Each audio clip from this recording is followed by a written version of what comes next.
तो नमस्कार और आप देख रहे हैं कांडी बनारसी। कांडी बनारसी में आपका स्वागत है।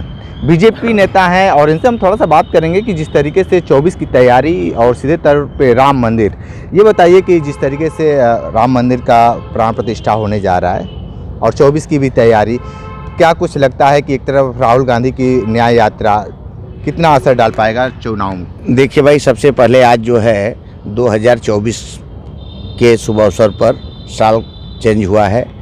सभी देशवासियों को प्रणाम करता हूं और आपको और आपके चैनल को भी धन्यवाद देता हूं कि आप नए साल में जो है कवर कर रहे हैं।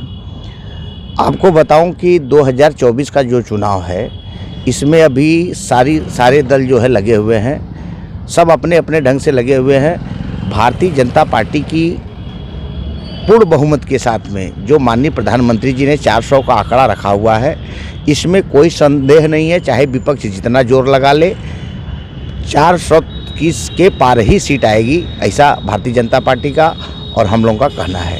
अच्छा, एक चीज़ बताइए कि राम मंदिर पे ही चुनाव लड़ा जाएगा कि कुछ और भी मुद्दे होंगे बीजेपी के? देखिए, बीजेपी कोई मुद्दे पे चुनाव नहीं लड़ती है। गठबंधन के पास में, विपक्ष के पास में कोई मुद्दा नहीं है। राम मंदिर का जो जजमेंट आया हुआ था, ये सुप्रीम कोर्ट का 2000 कम से कम 25 साल पुराना मुद्दा है।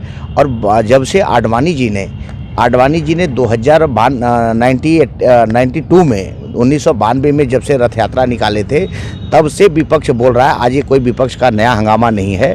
भारतीय जनता पार्टी देश के विकास के लिए, विकास के नाम पे वोट मांगती है और सर्व समाज जो है इसलिए भारतीय जनता पार्टी को वोट देती है, क्योंकि विकास धरातल पे जो है, ज़मीन पे विकास दिखाई दे रहा है।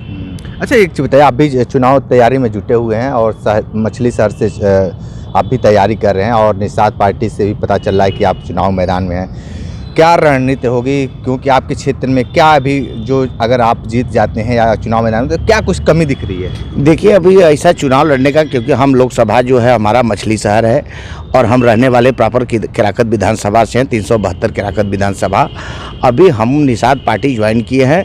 पार्टी का जो भी कार्य होगा, जो पार्टी जवाबदारी देगी, अगर चुनाव के लिए बोलेगी तो मैं चुनाव लड़ूंगा, और अगर जवाबदारी चुनाव में 2024 को लोकसभा का चुनाव देखते हुए अगर जवाबदारी देगी तो मैं ग्राउंड पे भारतीय जनता पार्टी को और निषाद राज पार्टी को जो है मजबूत करने का काम करूंगा। धीरज जी, एक सवाल है, जिस तरीके से लगातार विपक्ष हमलावर है बीजेपी पे, और राहुल गांधी का जो भारत न्याय यात्रा चल रहा है, मणिपुर से शुरू होगा और मुंबई में ख़त्म होगा, जिस तरीके से ये माहौल बनाया जा रहा है और एक तरफ से राम मंदिर, तो क्या कुछ लगता है कि इस बार के जो माहौल होगा, माहौल में कुछ परिवर्तन होगा?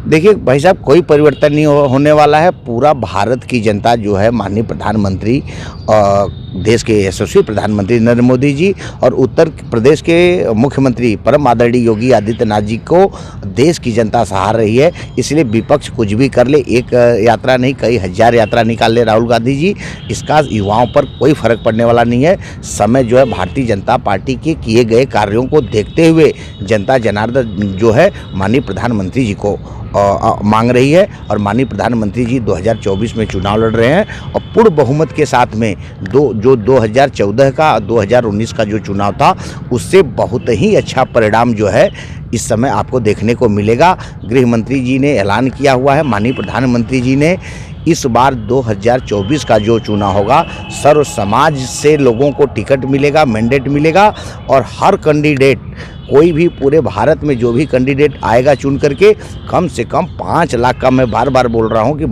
कम से कम 5 लाख का लीड लेकर के इसी विपक्ष के सामने, इसी भारत की धरती से जो है नए पार्लियामेंट में, सदन में पहुंचेगा, ऐसा हमारा कहना है। ठीक है, तो आप धीरज जी को सुन रहे थे। धीरज जी भारतीय जनता पार्टी के नेता हैं और तमाम सवालों को इन्होंने जवाब दिए हैं और चुनाव की भी तैयारी कर रहे हैं। देखना दिलचस्प होगा कि मछली शहर से अगर चुनाव ही लड़ते हैं तो वहाँ की जनता इनको कितना दुलार प्यार देती है। विशेष रिपोर्ट कर रहे थे, तो हमारे साथ बना रही कांडी बनारसी के साथ हमें दीजिए इजाज़त। नमस्कार।